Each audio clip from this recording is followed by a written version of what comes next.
And it has struck me, actually, this coming week, I'm going to talk more about, for people in prison, there's a serious lack of contact with nature. But if you think about it, in our society, all the growing angst, the deaths of despair, that sort of thing, often I just view that as people just becoming so unacquainted with the natural world. Yeah. And how the natural world so often brings us, back to who we are and where we fit in things. And I don't know, just a Yeah, beautifully said, Shoju. Thank you for that. Yeah, the importance. It's really, I think, and in today's world, we really have to be conscious of making the connection. It can't be a passive thing. Yeah, we've always been a part of the natural world, but now it seems pressing to really acknowledge it, to really make it something that we're more aware of. I guess one more observation is that, when I have the opportunity to spend time in nature, it really is like Dogen said. Things come forth, and express themselves. Right. That is interesting. Yeah, thank you. Yeah, folks online, thank you so much for being here with us. Is that Jodo with us? Jodo, great to see you. Thank you. Yeah, and Navab and Seikai, Kathy, thank you. See some other folks there. Diane, yeah.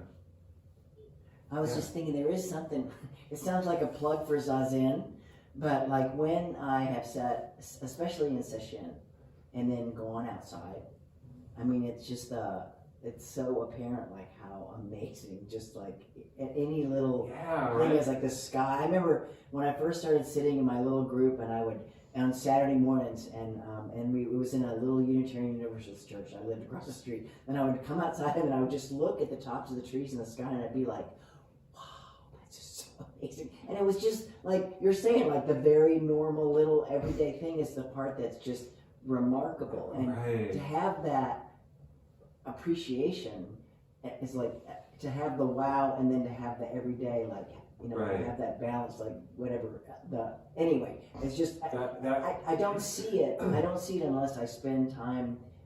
Honestly, I can't, it's really hard to see if I don't spend some time quieting. Absolutely. Yeah. Thanks for bringing it back to Zazen.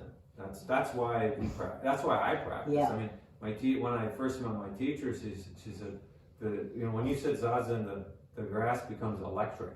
It's like, what? I want to know what that is. You got LSD or something, But no, you just sit, and things get more vibrant. Yeah, you see that. So, taking a class with a rabbi, he brought up a point that it used to be that a lot of God was in a place. It was considered to be a place, whether it be the Holy Land or for the Lakota, the Black Hills. And after destructions of temples and wars, then it couldn't be a place anymore. It needed to be more portable. So then it switched to a transcendent deity. And we are so mobile in this, especially now in the 21st century, that we don't want to see it in the here and now. We still want it to be this abstract philosophical thing. So I think it's important to not make it into something else, some mental formation, that it's right here, like he was saying,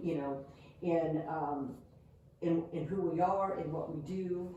And I don't know, what you said really spoke to me. Yeah, I hear you, yeah. And that's true if we, I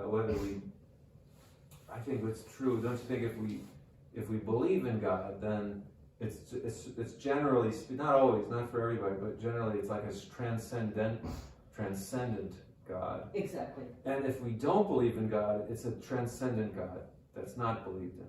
Right. Exactly. I believe in an immanent God, not a transcendent God. Right? What's that? Immanent. In the world. In the world. In the here and now. Right. Yeah. Well, that's like the myriad things. Yeah, exactly.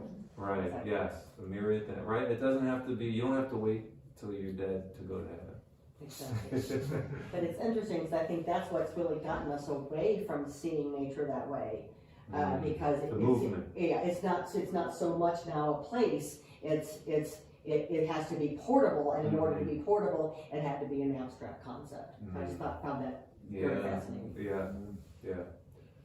And this is where our effort has to come in. This is because we are also a part of this whole process. It's not me going out and worshiping God out there. It's this whole universe, period, with no separate self. Right? Like if the jug of water is half full, it sloshes around in there, and you know there's space in there. But if the jug is completely full and you try to slosh it, there's no sloshing, and so you can't tell that if the water is actually moving.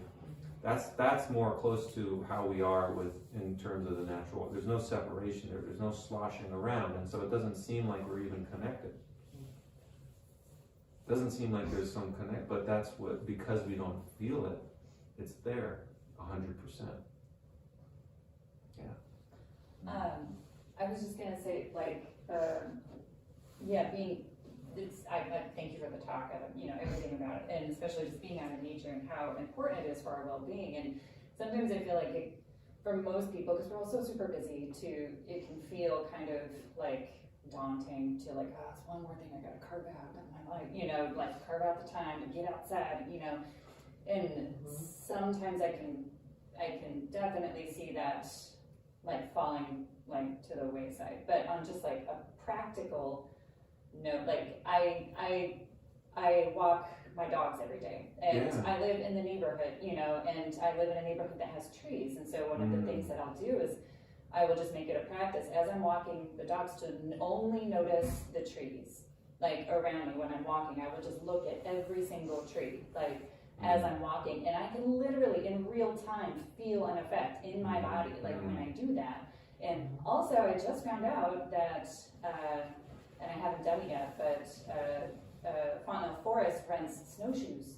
So that sounds, you could do maybe a little snowshoeing meditation or something if you want to, but I won't. But anyway, it can be just something as simple as that, and it will literally have an effect. A positive effect. A positive effect. That's what we want. And right. So thanks for bringing it home again. This is something that we should try to make practical. It's not like you have to do something extra different or something. I mean, it's nice if you can go for a walk in nature, but you need to exercise anyway, so why not?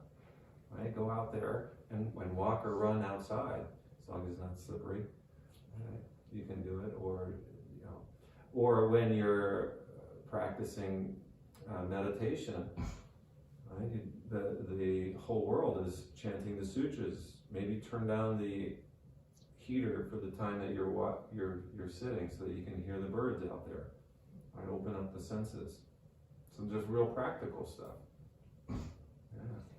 On that note, I farmed for 15 years.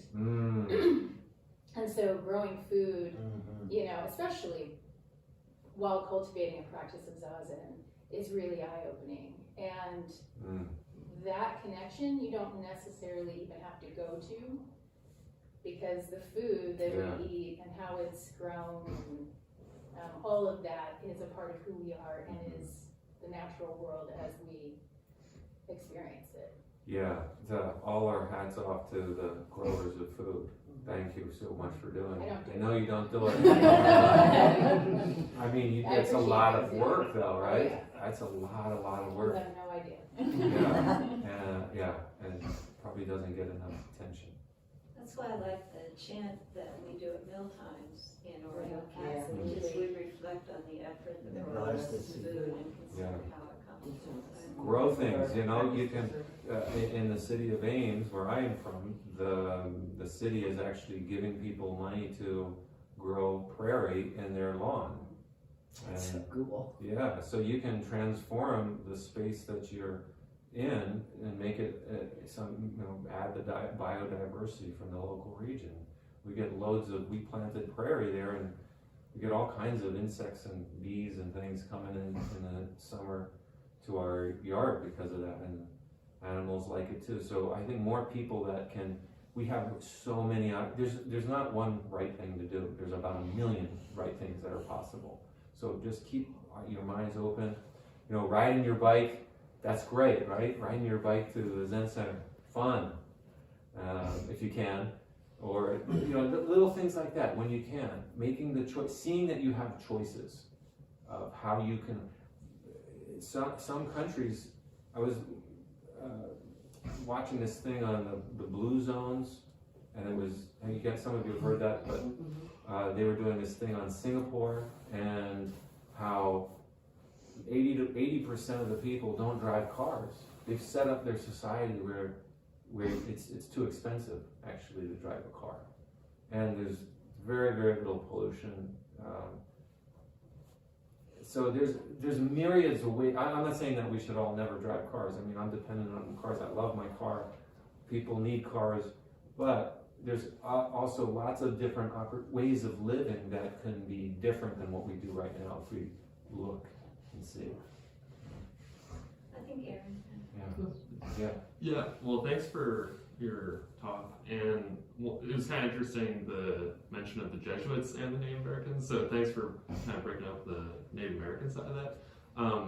I've been to Jesuit schools for 8 years, so, and I studied a lot of the, kind of Catholic environmental, my background's Catholic, but environmental tradition, and one of the kind of neat things about the Jesuit way of looking at things, one of the big phrases of Saint Ignatius, who's the founder of the Jesuits, was find God in all things. And Pope Francis is actually, so he's the first Jesuit priest. He also wrote the first kind of environmental encyclical or letter to all Catholics, and it's called Laudato Si, which comes from a prayer of Saint Francis, where he says, "Praise be the sun." He talks about like Brother Moon, Sister Wolf, and it's kind of, it's like a very kind of different way within the Catholic tradition of thinking about nature, because the Catholic tradition and Christian tradition does emphasize that separation. Right. Saint Francis is like one of the main, he just kind of one of the, and see, here's the thing is that all these traditions, including Catholicism, they have within them an environmental ethic, and it's bringing them up. I was just thinking of that song, "Joy to the world, the Savior's born. Let earth receive her King. Let every heart prepare him rule. And heaven and nature sing, and heaven and nature sing, and heaven and nature sing." I mean, we don't see it though, but now we do. Now you do. I also had a question just about the kind of distinction between us and the universe, because I guess when I think about nature, yes, there is kind of the healing aspect of it for us, but then like watching nature documentaries, it's also a place that's full of violence and competition and competition between individuals. Like we can't live without, in a sense, doing violence to other living things. Yeah, that's the truth. That is true. Yeah. So I guess could you kind of? It ain't all peace and joy, is it?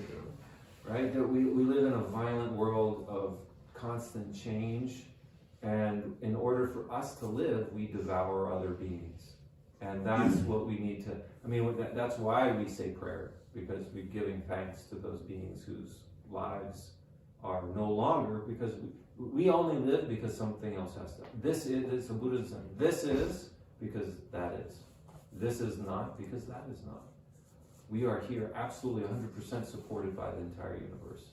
And that includes the death of species now. Even if you're vegetarian, even if you're a vegetarian, you can't get out of it. Well, even to cultivate the food, I mean, just all of that. You can't get out of it. Yeah, that is it. There's a koan for you.